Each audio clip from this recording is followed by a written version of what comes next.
Hello guys, welcome back with me again in this channel. On today's tutorial, I'm going to show you how you can export video as a GIF in CapCut Mobile. So if you guys didn't know, you can export your video as a GIF format, not a video, and here's I'm going to show you how. So after you finish your edits, before exporting, before you click on this arrow up, you need to click on this box, on this resolution box, and here there will be two options, video and also GIF. So if you want to save it as GIF, click on this, and there will be three quality options that you can select. But if you are on the free CapCut, you can just use the standard quality, and if you are on the pro, you can choose between these three.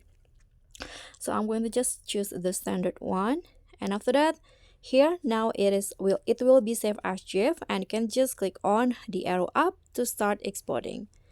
So guys, that's all from me. Thank you so much for watching. Don't forget to like, comment, and subscribe. Also click on thanks. Bye.